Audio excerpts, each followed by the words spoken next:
रीवा में आज आध्यात्मिक वातावरण अत्यंत भावपूर्ण और श्रद्धामय रहा जब ब्रह्मलीन संत सखी बाबा असुदाराम साहिब जी के मर्यादा पुरुषोत्तम संत साईं चांडूराम साहिब जी का पावन अस्थि कलश शहर पहुंचा।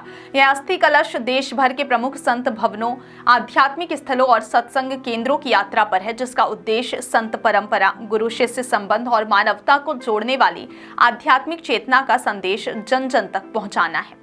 इस यात्रा को जहां जहां भी ले जाया जा रहा है, वहां बड़ी संख्या में श्रद्धालु एकत्र होकर संत की स्मृतियों को नमन कर रहे हैं और उनके बताए मार्ग पर चलने का संकल्प ले रहे हैं। इसी क्रम में आज रीवा में भी भक्तों ने अत्यंत भक्ति भाव और आदर से संत चांडूराम साहिब जी के इस पवित्र कलश का स्वागत किया। अस्थि कलश यात्रा का रीवा में शुभारंभ असुदाराम सत्संग भवन कंवरनगर से हुआ।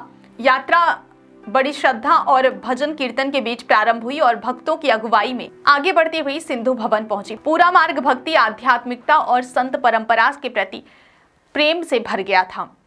भक्तों ने कलश यात्रा के स्वागत में फूल बरसाए और संत स्मरण करते हुए यात्रा के साथ चले। सिंधु भवन पहुंचने पर यहां भव्य स्मरण सभा और कलश दर्शन कार्यक्रम का आयोजन किया गया, जहां सैकड़ों श्रद्धालु उपस्थित रहे और उन्होंने गहरी भावनाओं के साथ संत को स्मरण किया। सिंधु भवन में आयोजित इस कार्यक्रम में श्रद्धालुओं ने संत साईं चांडूराम साहिब को पुष्पांजलि अर्पित कर उन्होंने अपनी भावभीनी श्रद्धांजलि दी। माहौल पूरी तरह आध्यात्मिक अनुभूति से ओतप्रोत था। इस अवसर पर पूज्य सिंधी सेंट्रल पंचायत के अध्यक्ष प्रहलाद सिंह, रायगढ़ से आए डॉक्टर डिम्बला, सतना के साईं किशोर दास, कृपाल दास, जिज्ञासी, दयानंद मानसी कुंजवानी, महेश ठारवानी और पूर्व महासचिव राजकुमार टिलवानी ने संत के जीवन, उनके उपदेशों और उनके सरल, संयमी एवं प्रेरणादायी व्यक्तित्व पर प्रकाश डालते हुए अपने संस्मरण साझा किए।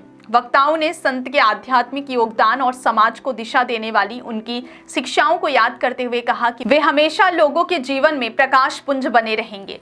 संत बाबा असुदाराम सेवा समिति रीवा के सदस्य सुरेश मिहानी, गुलाब नागपाल, रमेश मनसानी, राजू मोटवानी, संदीप तलरेजा, सुंदर दास, नितिन राजेश तलरेजा, सुदामा तलरेजा, गोपालपुरी और समिति की महिलाओं ने भी संत के प्रति अपनी श्रद्धा व्यक्त की। उन्होंने नमन करते हुए यह संकल्प दोहराया कि समिति भविष्य में भी संत परंपरा को आगे बढ़ाती रहेगी और सेवा, सत्संग तथा आध्यात्मिक कार्यों को निरंतर जारी रखेगी।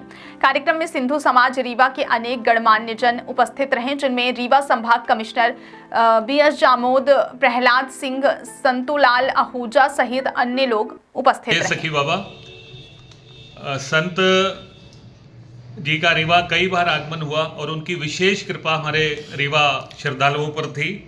आज ब्रह्मलीन संत सखी बाबा असुदाराम साहिब जी के अनमोल रतन मर्यादा पुरुषोत्तम संत साईं चांडूराम साहब जी, जो कि 15 अक्टूबर को परमपिता परमात्मा की ज्योत में ज्योत समाहित हुई और लखनऊ में पूरे देश से कई श्रद्धालु पहुँचे और उसी कड़ी में आज संत जी की अस्थि कलश यात्रा हमारे रीवा नगर में भी आगमन हुआ और रीवा नगर के सभी श्रद्धालुओं ने उन्हें श्रद्धा सुमन अर्पित किए, पुष्पांजलि अर्पित की और रीवा से हमारे श्रद्धालु जन काफ़ी उनका जो आशीर्वाद था, उनका प्रेम था, वो सत्य वचन पे चलने की हमेशा उन्होंने प्रेरणा दी। उन्होंने हमेशा सेवा, सत्संग, सिमरन से जोड़ने की हमेशा श्रद्धालुओं को एक प्रेरणा दी। हम सब आज उन्हें अश्रुपूरित श्रद्धांजलि अर्पित करते हैं। हमारे समाज के संत नहीं थे, ये पूरे देश के ये संत थे। संत चांडूराम साहब जी, उन्होंने उनका 15 अक्टूबर को उन्होंने चोला छोड़ा। हम लोग चोला बदल छोड़ते हैं, स्वर्गवास नहीं बोलते हैं, चोला बदला। तो उसकी अस्थि कलश यात्रा के रूप में रीवा अस्थि कलश आया और उन्हीं के सम्मान में, स्वागत में हम लोग यहाँ एक कार्यक्रम हुआ, जो कि शिव शक्ति संत आशीर्वाद साहब का ये जो पवित्र धाम है वो लखनऊ में है और वहाँ गद्दी तो वहाँ पर है, लेकिन हमारे पूरे देश में जो भी हमारे शिष्य हैं उनके सबके वो हमारे संत थे, सब सर्वमान थे और उसमें आज ये कार्यक्रम था और जैसा कि हम आपको जानकारी दें कि वो बहुत एक पवित्र आत्मा थी, पवित्र संत थे और बहुत ही स्पष्टवादी थे, बहुत ज्ञानवान थे। उनके जाने से पूरे देश के साथ साथ सिंध समाज का भी नुकसान हुआ है, गंभीर क्षति हुई है और उनके बच्चों को वहाँ गद्दी नशीन किया गया है। हम लोग उन्हीं के उसी गद्दी का सम्मान करते हुए उनके जो परिवार के उनके बच्चे हैं जो